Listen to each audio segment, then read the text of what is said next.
আপনার কি অস্বাভাবিক ওজন বৃদ্ধি এবং হঠাৎ ক্লান্তি বোধ হয়? এটি থাইরয়েড সমস্যার লক্ষণ হতে পারে। আজকের ভিডিওতে আমরা এই রোগের লক্ষণ, ঘরোয়া প্রতিকার এবং আধুনিক চিকিৎসার পদ্ধতি নিয়ে বিস্তারিত আলোচনা করব। চ্যানেলটি সাবস্ক্রাইব করুন এবং ভিডিওটি শেষ পর্যন্ত দেখুন, কারণ থাইরয়েড সম্পর্কে এই তথ্যগুলো আপনার জীবন বদলে দিতে পারে।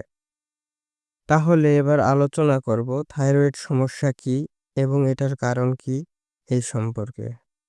থাইরয়েড একটি প্রজাপতির আকৃতির গ্রন্থি যা আমাদের গলার সামনের অংশে অবস্থিত। এটি হরমোন নিঃসরণ করে যা শরীরের মেটাবলিজম নিয়ন্ত্রণ করে। থাইরয়েড সমস্যার ধরন দুই প্রকার: হাইপোথাইরয়েডিজম এবং হাইপারথাইরয়েডিজম। শরীর যখন পর্যাপ্ত থাইরয়েড হরমোন তৈরি করে না, তখন তাকে হাইপোথাইরয়েডিজম বলে, এবং শরীর যখন অতিরিক্ত থাইরয়েড হরমোন তৈরি করে তখন হাইপারথাইরয়েডিজম বলা হয়। এটির অনেক কারণ থাকতে পারে, তার মধ্যে অন্যতম কিছু কারণ যেমন: ১. অটোইমিউন রোগ বা হাশিমোটোস বা গ্রেভ ডিজিজ, আয়োডিনের ঘাটতি, জিনগত প্রভাব এবং বিভিন্ন ঔষধের পার্শ্ব প্রতিক্রিয়ার জন্য এ রোগ হতে পারে। থাইরয়েড সমস্যার বিভিন্ন লক্ষণ রয়েছে, তার মধ্যে হাইপোথাইরয়েডিজমের বিভিন্ন লক্ষণ সম্পর্কে আলোচনা করা যাক। ১. দ্রুত ওজন বৃদ্ধি। ২. চুল পড়া এবং ত্বকের শুষ্কতা। ৩. ক্লান্তি ও বিষণ্ণতা। ৪. ঠান্ডা সহ্য করতে না পারা। এবার আলোচনা করব হাইপারথাইরয়েডিজমের কিছু লক্ষণ। ১. দ্রুত ওজন কমে যাওয়া। ২. অতিরিক্ত ঘাম এবং তাপমাত্রার প্রতি সহিংসতা। ৩. হৃদস্পন্দন দ্রুত বৃদ্ধি হওয়া। ৪.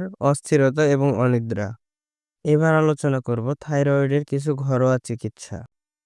তবে ঘরোয়া প্রতিকারের মাধ্যমে অনেক ক্ষেত্রে থাইরয়েড নিয়ন্ত্রণ করা সম্ভব, তবে এটি চিকিৎসকের পরামর্শের বিকল্প নয়। ১. সঠিক খাবার।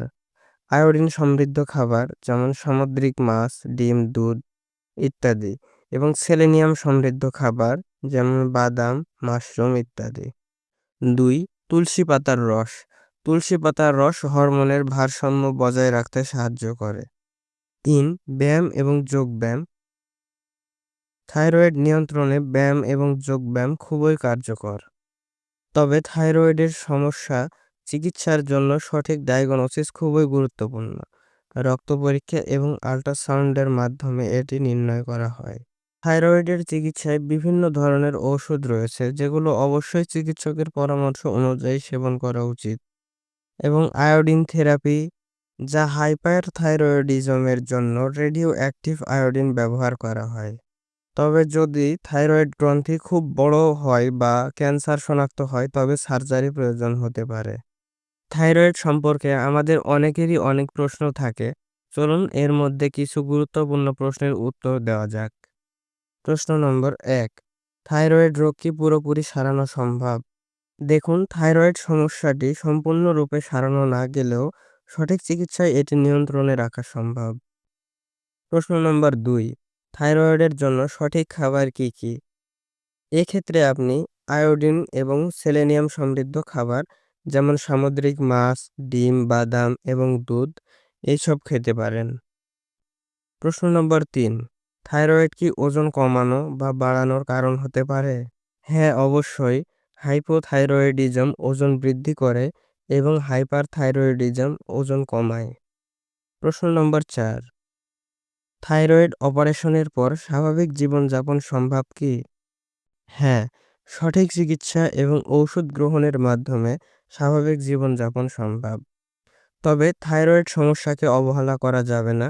প্রাথমিক লক্ষণ বুঝলেই চিকিৎসকের পরামর্শ নিন। ঘরোয়া প্রতিকার এবং সঠিক চিকিৎসার মাধ্যমে থাইরয়েড নিয়ন্ত্রণ করা সম্ভব। এই ভিডিওটি যদি আপনার উপকারে আসে, তাহলে লাইক, শেয়ার এবং সাবস্ক্রাইব করতে ভুলবেন না। ধন্যবাদ।